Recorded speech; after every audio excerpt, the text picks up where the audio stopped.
Welcome back to the At Homeish podcast, or welcome if it's your first time. And if it's your first time, go back and listen because we're nearing the end of season 2. This is the last episode of season 2. We're going to close out here and get ready for maybe season 3. We'll have to see if people actually like, tag, comment, share all those things because, we don't want to just kind of speak into a vacuum. But I want to continue to thank you for all the people who have listened, who have provided feedback or have been guests on this podcast. It's been great getting to hear stories and be connected. And so thank you. Thank you so much. I'm going to take a quick moment here to pass it off to my guests today to introduce themselves. I am so excited to have them here. Hello, Will. Thank you so much for having me. I will start by saying I am currently a struggling stay-at-home mom who does my best every single day to get up and raise teenage humans. I am also a Navy veteran, Top Gun graduate, very proud military spouse who recently finished my PhD. And now I have the privilege of speaking to audiences about leadership and specifically the importance of hope and resilience. There's so much in that introduction, And when I heard you say, a struggling mom, I know that there are millions of people who can relate to that. You talk about your PhD, and that's a pretty like major accomplishment in itself. I don't want to glaze over what I think I heard you say in there, even though I know your story. You said Top Gun. I did. That is one piece of it. One piece, yes. One piece of it. I had the honor and the privilege of being the first female pilot to graduate from Top Gun. That is absolutely amazing. We'll come back to that because, as you mentioned, that's just one part, Right. Right. And as I was thinking about our time together today, I reflect on a conversation I had a couple weeks ago around like not meeting our heroes, right? Because oftentimes there are people that we put on these pedestals or people that we look up to, and then we get to meet them in person. And it's just like, oh my God, really? This person, this guy, And I remember when you shared your story with our leadership team, I was in absolute awe of who you are and your story. And as you continue to go and talking about your PhD and then in our one-on-one conversation about just the realities of being a mom, and also our conversation today about your last speaking experience, is like, this woman is so amazing. And if you were to see her in the grocery store or dropping the kids off somewhere, you wouldn't notice that her cape was tucked in. That is so kind to say, Will. I really have had, such an amazing experience. I've had opportunities, I've had challenges, and, I would never consider myself a hero. I would never consider myself extraordinary. I am someone who is deeply committed to serving. And I think that started a long time ago for me. And right now that service looks like raising humans, but it looked very different in, the first few decades of my life. And so thank you. Thank you for those words. And it's truly a pleasure to be here. And, when you say raising humans, I think that is one of the most powerful services that you can engage in, because we need more good humans out there. So thank you for that. We do. And it is challenging. I would even venture to say this is one of the hardest seasons of my life. I think that perfectionism shows up when you're trying to be a parent and you're trying to raise kids, and you have to throw that out the window. And I just have to start every day with sort of grace for myself, for my kids. And, every day I learn from them, they learn from me, and we keep going. Awesome. I appreciate that. So I'm going to jump into a couple questions that I pulled out for you. This podcast is about creating spaces where we belong. And so I'm curious, how does belonging show up in your life? Gosh, belonging is so important. Belonging is vital. And I would say for me, belonging has definitely evolved. It's been a complicated journey, I think, as I've thought about coming on the podcast and talking about belonging. I think, we connected on that and the importance of it. And after giving it deep thought, I think belonging for me is knowing who you are, Mm-hmm. knowing what you value, staying true to those values, and then creating spaces where other people can do the same. Early in my career as a Navy pilot, I definitely thought that belonging meant performing, that belonging meant earning my seat at the table, earning my spot to be there, proving I was capable enough, smart enough, good enough, prepared enough. It was this idea of confusing belonging with performance. Mm-hmm. And then I think that confusion that I can look back, with perspective and time, that confusion led to perfectionism. Right. And I had to belong. I needed to be perfect. To belong, I needed to be the best. And I think that happens when you are the one, the only, when you're surrounded by people that maybe don't look like you. So that was a sort of something that I've reflected on, that idea of belonging because of your performance, as opposed to belonging because of your worth as a person and who you are. Yeah, I think that's such a powerful statement. There's a song I remember hearing several years ago, but the line was basically that we're human beings, not human doings. Oh, that's great. That's Right. great. Yeah. Yeah. Yeah. And I think being human, feeling like you do belong, Mm-hmm. as I have gotten older, even in my career as a pilot, but then, as a spouse, as a partner, now as a mom, I think the idea of belonging and true belonging, it has to start inside of yourself. It has to start internally. That idea of knowing who you are, like I mentioned, knowing what you value, Mm-hmm. that's where it starts. And for me, that meant getting very clear on my values.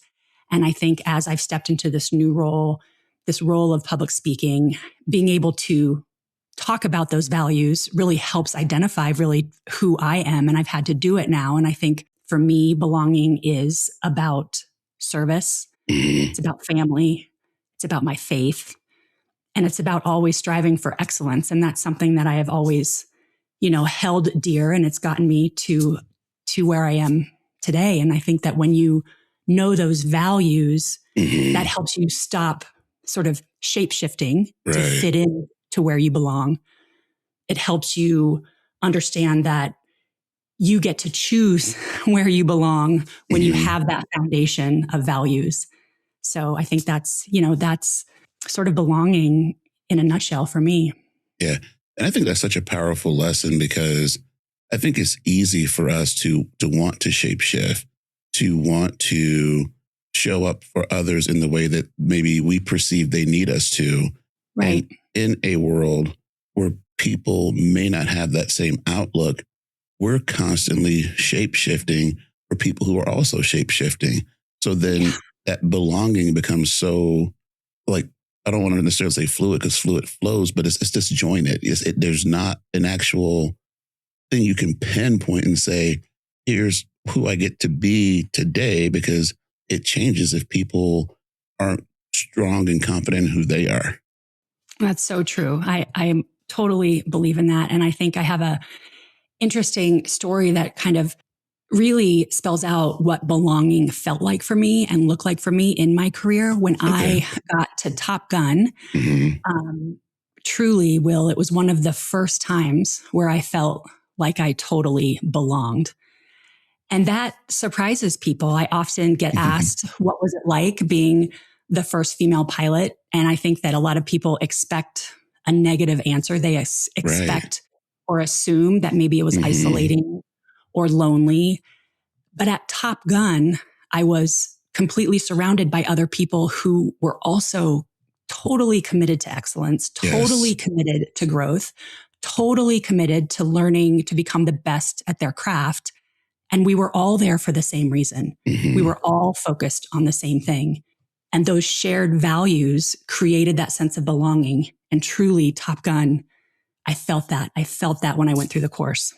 I love that, because even for me, when I was in the military, there are some people who are like, well, you're no longer in the community I was in Atlanta, Georgia, near Atlanta, Georgia.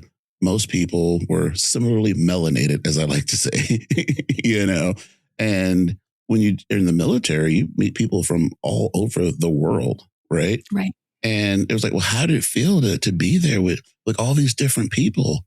We were similarly minded. We had a Yeah. similar mission, and then to add to that, being an Army medic, my job, I needed to be the best that I could be to take care of them. So we supported each other in that, And so I think going back to what you were saying about belonging, really being confident and secure in who you are and having yourself in spaces with similar minded people. And that's your community, Absolutely. Absolutely. And I felt that at Top Gun. And like I said, I think when I explain that and get a chance to share that with people, it does surprise people because they focus on, gosh, you were the first. Right. What was that like? It must have been hard. No, it was incredible. It was an incredible, team of people focused on the same thing. And that's it. The foundation was our values, our commitment to growth and excellence. And it was a great experience.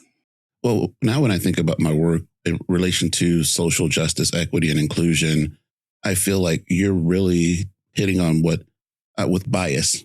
And people need to be aware of their own biases, because to talk with people and they automatically assume because you're a woman, you were the first and it's Top Gun. Well, they must be these chauvinistic military dudes. And of course, you couldn't have felt welcome and supported there. And it's like, I'm not going to lie, there's probably some of those out there too. And I'm not going to lie, I've experienced some of that too. But that's also a personal bias to assume that everybody's going to be that way, or that's going to be the experience for anyone going through that. So I appreciate you sharing that. Absolutely. Yeah. And I remember when you did speak to our group, you talked about not being defined by singular aspects of identity. And so if you're acknowledging that, okay, hey, if you're the first woman, perhaps you would not feel like you belong. But if you are striving for excellence and wanting to be the best in this group of elite Navy aviators, then this is my home. Absolutely. Absolutely. I mean, you just hit it. That's how I felt. That's what I wanted. And my goal was to become the best pilot I could be. My reasons to even apply to Top Gun had nothing to do with being a first. Right. Yes. It had only to do with becoming better in the jet, becoming an instructor in the jet, helping to create tactics. And I just happened to be the first, but that had nothing to do with it for me. Right. And I'm just going to do a little plug here real quick, because we're not going to share the story today. That's what you all need to book Becky for, to come and talk to your teams, because her story was so moving. It's so powerful. When I heard it, I got chills thinking about your experience and, again, that motivation to go to Top Gun after what you did before going there. So thank you, Will. Thank you for saying that. That has been a real journey in my life to have the courage to share some of my story. But it ties into me going to Top Gun, and for people to hear and maybe to dispel some of the bias that they have inside of them, just like you mentioned. That Top Gun was an incredible experience for me, being surrounded by people who also wanted the same thing. And so I think it's really important to highlight that. Yes. And I even think we probably covered the next question I had, because it was about if there were times you felt like you didn't belong, how did you work through that? Yeah, well, going back, I mean, there were definitely times when I felt like I didn't belong. There were moments, starting in my career, moments in flight school, even applying to Top Gun. There were some obstacles that I had to get through applying to Top Gun. Moments in combat, as you mentioned, where I was challenged and stretched in every way possible as a human being, as a pilot, as a person. Missions that made me question everything that I was doing. I have absolutely felt times where I didn't belong outside of the military too. It's not just focused on in the military. Right. My transition off of active duty, my transition into the reserves, my transition to retirement, and even my start of my graduate academic journey, which was extremely challenging. And then times when I didn't belong, navigating motherhood. I think I'm not sure if I shared this story with you, but I have this sort of defining moment of feeling like I didn't belong. And it was right after my son was born. He was about 6 months old. I had just transitioned from active duty to the reserves and had recently found out I was pregnant with our daughter. So I'm no longer flying because you can't fly fighter jets when you're pregnant. And so I became what I felt was a part-time pilot. Even though I wasn't flying, I was just sort of a part-time pilot who wasn't flying. And I was a part-time mom. And we know, I think we could all agree that that's not how life works. We're never part-time anything. We are full-time all the time. And I just truly felt bad at everything I was doing. And I remember specifically, Will, I was driving off base one day. I had just picked up my son from the daycare center on base. And we were driving off base and he was screaming in the back seat. And the only thing that I had available at the time was, no kidding, to like rip off a patch from my flight suit and hand it back to him to get him to stop crying. And the patch that I happened to rip off was my Top Gun patch, which is, you know, what you earn when you go through Top Gun, you know, you get the patch. So all I could do was rip off my patch and give it to him. So I gave it to him. And then and I wish I could say I was making this up, but he then starts dry heaving. So he's screaming, he's dry heaving, he has my patch. I pull over on the side of the road. I stop the car, I get out of the front seat, and I notice overhead, I see all the jets flying, and it happened to be the Top Gun grad 1v1 flights. And for those who might not know what those are, when you go through Top Gun, one of the sort of rites of passage to graduate from Top Gun is you get through certain sections of flight, and then you do this sort of celebratory flight called the grad 1v1, and all students fly against an instructor. And it's a really fun, ungraded opportunity to really showcase what you've learned at Top Gun. And so I know that's what they're doing. I can tell that's what they're doing overhead.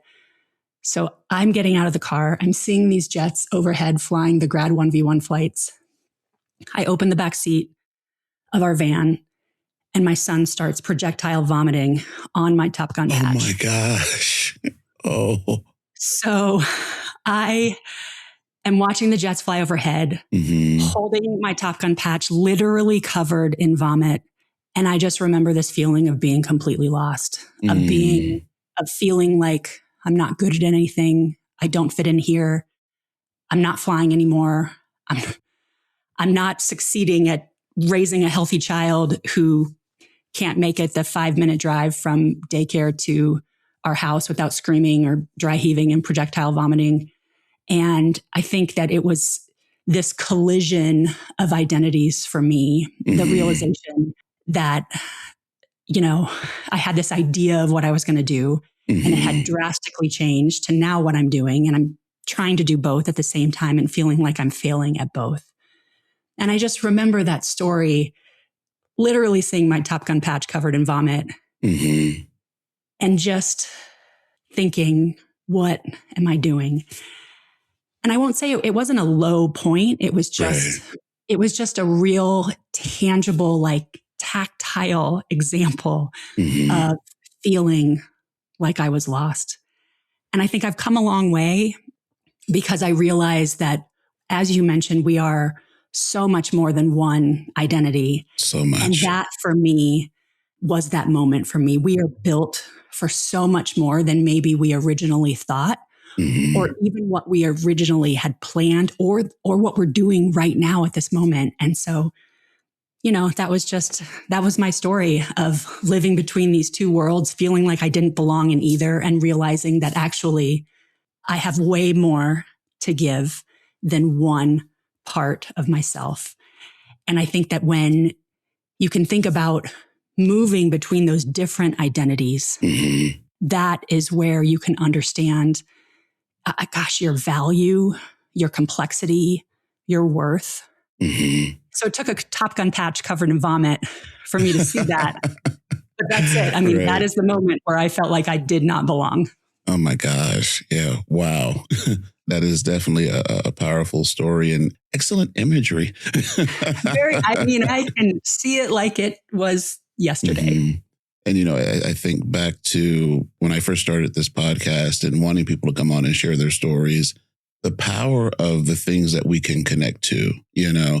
And so maybe there's a mom out there and the kid vomited on their work badge, you know, or Right. in their new fancy purse that was a gift, whatever it may be, but people could relate to that. And then also, people who are in the military, it's like, oh yeah, if you see, something happening, you want to stop and you want to watch, and maybe there was something going on where they couldn't pull over or whatever. But there are so many aspects of our identity and things that people can connect to that just help us to come together to realize that we're all going through it. We are. I can definitely attest to that. Constantly. I'm going through it right now. We are all constantly going through life. Yes. So we're going to spin in a slightly different direction here. What do you feel has been your greatest accomplishment or challenge? Well, that is a great question, and one that takes a little bit of consideration. Right. I think that my greatest accomplishment is truly still in the making. It is my kids who will be my legacy. It's what I do every day. It's what I am totally privileged to be a parent. And as hard as it is, I know that they will be my greatest accomplishment. Something that I'm really proud of myself, and what is my greatest challenge right now is that I have decided to step into that public speaking role and to share my story. I spent decades, truly decades, saying no and never wanting the spotlight, never wanting anyone to focus on what I did. We were literally fighting a war. I was a pilot in a squadron right after 9/11 happened. Right. And everybody wanted to talk to me, to interview me, to get pictures of me, even when I went through Top Gun. And I never wanted the spotlight. I was doing the best that I could, as were all the other pilots who were going through Top Gun the same time I was. And I truly believe that that was the right decision then. And I believe that it's what I'm doing now. It's the right decision now. I think I have to look back, and I do have to give myself grace on the decades that I did say no. But I'm really proud of myself for saying yes now. It's really hard. Public speaking does not come easy. No. Stepping on stage is really hard. It's one of the hardest things I've done. I still, it's challenging. It challenges me in ways that I didn't expect. As I mentioned, I had an event last week and I was presenting some new material that I'm really proud of after I finished my PhD. It's some of my own research, and I gave a great presentation. And then I am sitting on stage answering some questions, and I get this ridiculous frog in my throat or tickle in my throat or whatever you want to call it. Right. And I wanted to die. I wanted to die right there in front of the 500 people who were listening to me. And it was really hard. It still is hard. I think I'm far enough removed. It was a week ago, so I'm far enough removed to say that I can laugh about it now, and hopefully no one really noticed. But truly, I believe what I'm doing, what I've decided to do with my work, my PhD work, my research, sharing my story, I believe in it. And I believe it's a way I can still serve. And so that has been a real challenge, but it's exciting for me. Yeah.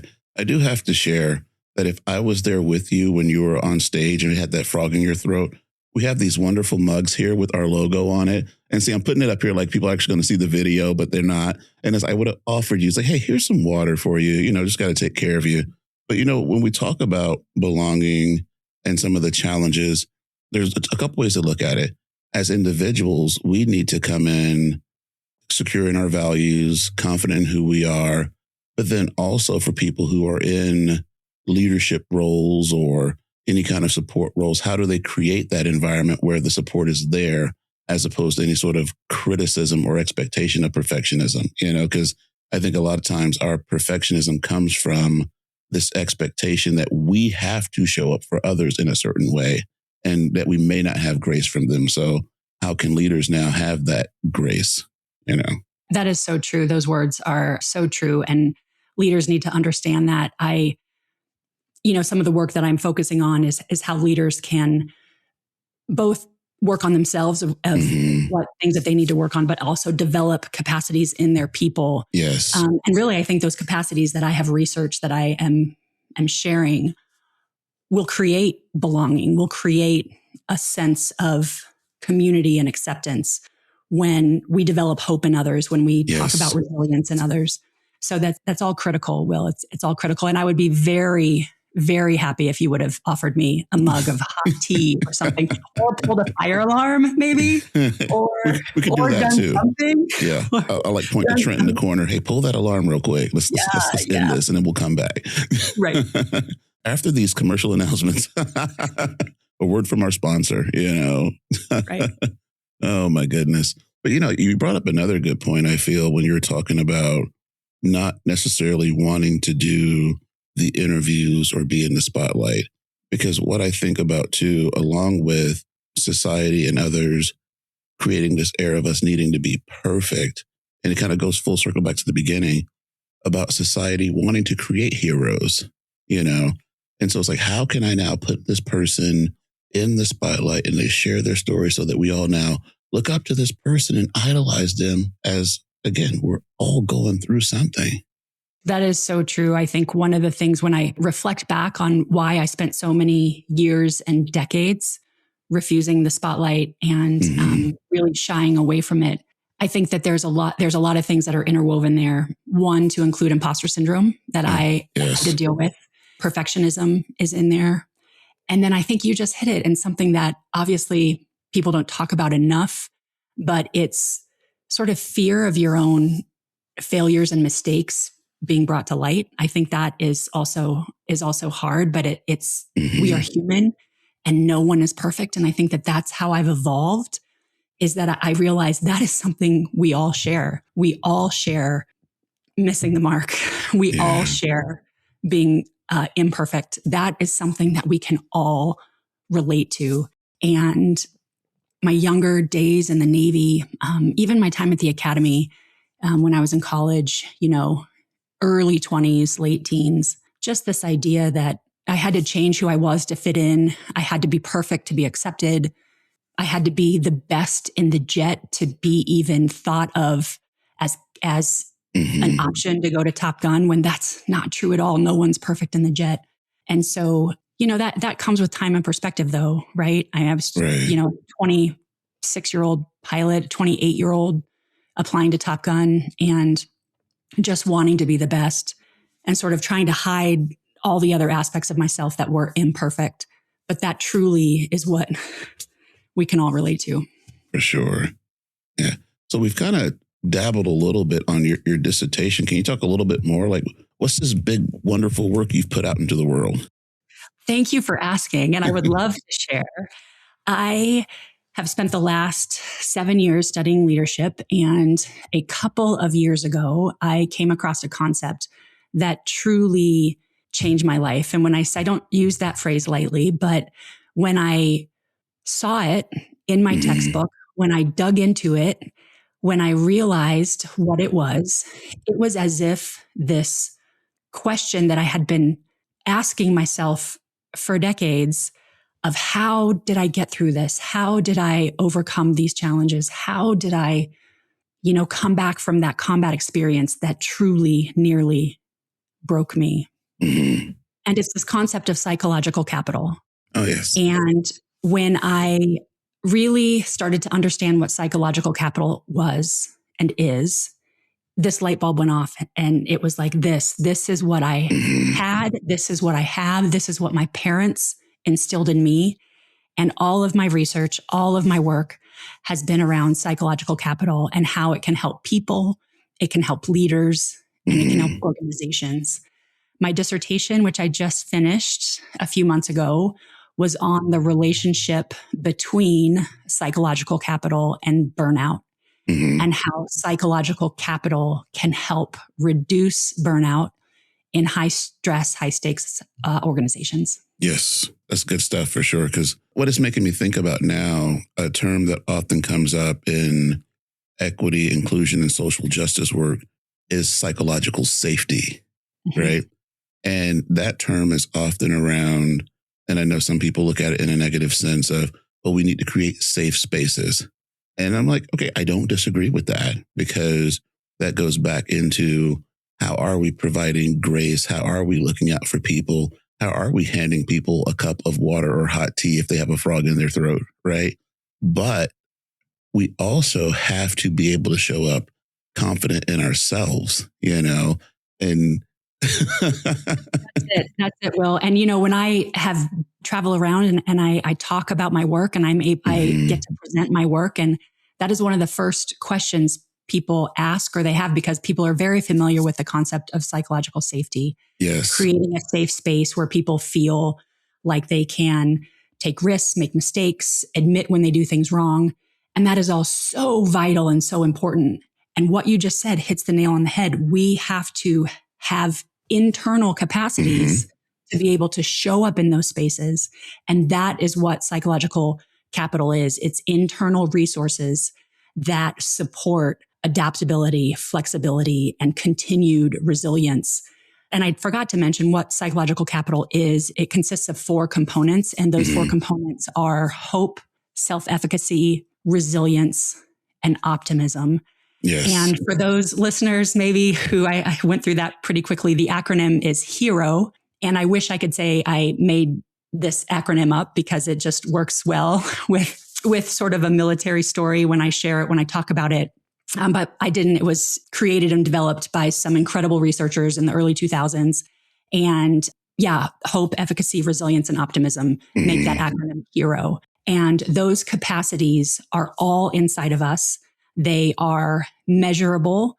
They are capable of being developed. And true, as I mentioned, they are something that leaders can improve in themselves. And they can also pass off to the people that work for them. You're able to sort of transfer your psychological capital to others. For people who might have a little less hope, if you are a hopeful person, you can create more hope in your organization. If you have people who are feeling burned out, who are tired, who are maybe not as optimistic about where the team is going, where the organization is going, your optimism is transferable. And so it's these skills that we have. And what I love about it and what I think is so powerful about it is that I hear a lot in the organizational behavioral world, sort of mainstream leadership topics, sort of focus on singular things, right? Which are all incredibly important. Grit, the singular topic of just resilience, of just perseverance. And I realized with my experience, looking back on everything that I went through, it wasn't just one thing. It wasn't my perseverance. It was a combination. And those 4 capacities in combination are really how I have gotten through some extremely difficult times. What's interesting is I feel like I have to go back to the beginning of this conversation and say, hey, you are a hero. Because that's what we're talking about. Your whole thing was about being a hero. And yeah, and then even when we talk about our personal identity, it's not just one facet of our identity. And as we're engaging in things, it's not just one tool. How can we use these multiple tools, look at all the facets of our identity and really embrace that hero identity? I think that idea of having multiple things that work together in a way that is easily understood, is easily digestible, is something that people can take and they can start using it. Right now, where am I using it? I'm using it with my children. I am trying to instill and develop hope in them. I think raising teenagers in today's world can feel extremely hopeless. And I think that for me, being able to help create hope in my children, what I've seen is if they're not perfect at something, they want to quit. If they, I think parenting right now isn't impossible. It's an impossible task. It's an impossible ask. And I'm really leaning into these capacities, all 4 of them, and trying to help my kids with each part of the HERO acronym. Yeah. And it is not easy, and I fail every day at it, but I believe that if I just keep on it, if I keep going, that some of it will rub off. Yeah, that's so awesome. You're making me think back to I was watching the news this past weekend after the Seahawks won the Super Bowl, and the guy on the news talked about how great it was that here was this group of people who came together as a team. They worked hard. They overcame obstacles to reach, this top accomplishment. And it's like, that's life, every play in a game, you're not going to score. That would be boring if that happened every single time. And so just really looking at how we make those incremental gains to get to what we're wanting to accomplish in life. Incremental gains is the key to any success.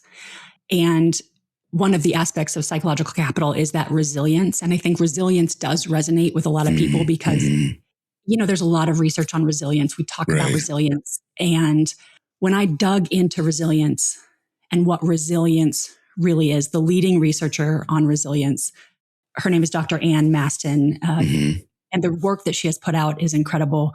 She describes resilience as ordinary magic. And reading those words, it makes resilience accessible. And, I look back on things that I've been through, not just my time in combat, some injuries I've overcome, some family issues, losing friends, things that are really hard. The resilience that is needed, sometimes it can seem impossible, right? Like this is impossible. I can't get through this. I can't move on. And resilience, it isn't extraordinary. Resilience happens in the everyday internal human resources that we all have. It happens in our supportive relationships. It happens in our problem solving. It happens in our ability to adapt. It happens in our own self-regulation. And just that phrase, I'll say it again, it is ordinary magic. We can all possess it. We can all experience it. We can all show it. And I think that's the Seahawks, right? Like I heard some of those interviews after the Super Bowl, which was incredible. I'm a longtime Seahawks fan as well, being from Longview, Washington. And I think they describe themselves, I can't remember the exact interviews, but just a bunch of guys who believe that they could do it. And they're just, it was ordinary magic, and they showed it and they proved it. Love that. So the next question I have for you, and again, when I remember first hearing about your accomplishments, whether it was military or with your dissertation, then here are our conversation about being a mom and the things that you're working on.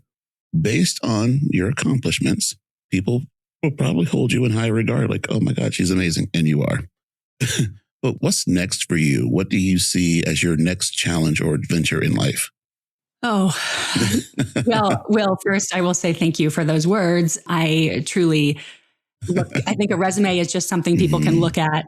But when you meet the person, you understand that they are just human. They are just struggling. They are trying to get by every day, doing the best that they can, often falling short.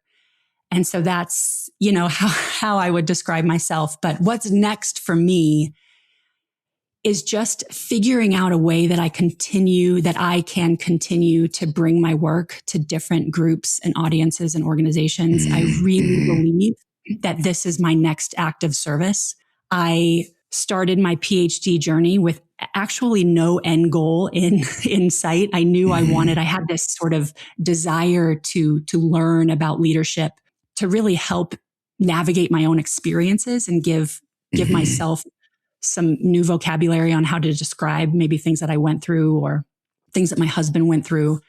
And it started with a master's program in leadership and then went right into a PhD program. And so this was something that I started not knowing exactly where it was going to lead me. And I can see now, the phrase, you can see how the dots line up looking backwards. You can't see it going forward. And I can see now how everything has lined up to now this just absolute privilege of being able to bring my message and my story and my work and my research to different groups around the country to help them understand what real hope is, what resilience looks like, and to help them. And, my dissertation, I mentioned also that it was about burnout. I think burnout is something that is so prevalent right now across all industries, across all humans, that we are burned out. I think adults right now, for those of us that may be in our 50s or, nearing 50, Right. we joined the workforce and 9/11 happened. And then we may have gotten a few years under our belt. And then we had the housing crash in 2008. Then we got a few more years under our belt and COVID happened. And so we have just been through so much in our adult life, and burnout is hitting us in all areas of our life. And so this idea of how psychological capital can help you individually, but really how those things can help reduce burnout. And that's my challenge, is to get this into organizations. I will say specifically what is my next challenge. I've often been asked if I'm going to write a book. And so that may be in the works. I'm realizing that involves a lot of writing. And I have been doing a lot of writing for the last 7 years. Right. But that's on the horizon. I'm so passionate about my work and my research, and I want to get it out there. And that may be coming soon. But daily, what is my daily challenge? It's just being the best person I could be in whatever capacity is required of me, whether that's a mom to my kids, a partner to my husband, a dog mom to my dogs, all of it. I have a lot of responsibilities, and that is my daily challenge. And I pray for that. I pray to show up every day the best that I can. Yeah, that's awesome. And when you were mentioning about getting your message out there, could a podcast be in your future? That would involve a lot of talking. And I think maybe I will just be a guest on podcasts and let the professionals such as you take over the podcasting. Professional. No, that's the producer over there. I just show up and talk.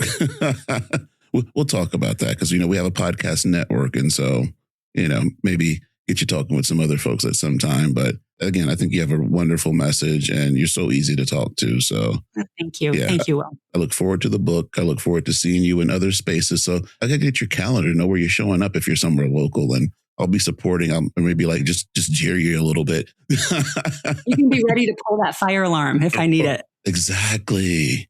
Yes. I got you. Thank you. All right. So as we get ready to wrap up here, is there any advice you want to share for our listeners? Any key takeaways you want to share with them? Because we had so much. There was a lot, I think. Yeah. I think my biggest advice for all of the listeners would be to never lose hope, to keep going, to understand that resilience comes at a cost. But if you understand what true resilience looks like, it can really, really save you. Lovely. So now I know I primed you for it. The final question.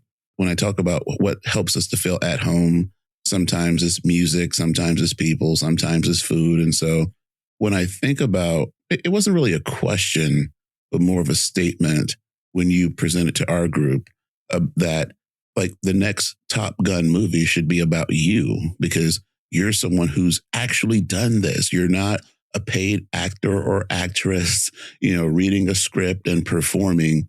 You did this. So if there was a movie that was made about your life, a movie about your story, first off, what would be the name of the movie and who would play your part? Well, that question is if there was a movie made about me, which would be really hard, and it would be hard for you to say yes to that. But I think I would have to go with what my title is of my presentation right now that I am so proud of. And it's gone through a few iterations. But what it is called right now for your listeners is Called to Serve, a story of hope and resilience. I love that. And to answer your second question, it was a real tough one. Who would play me? I mean, I look back on decades of actors that I love, but I think I settled on, and so hopefully she'll be available, Charlize Theron. Ooh, yes. Can we get Charlize on the podcast? Right. She would be incredible. So I'll just manifest that and put that out there. Let's put that energy out into the world. And so for episode 1 of season 3, we'll have Charlize on and talk about how we're going to pull this together. Because that'd be awesome. and we get to go to the premiere. We're going to be on the red carpet in Hollywood. All right. So the music connection. What would the theme song be for this movie?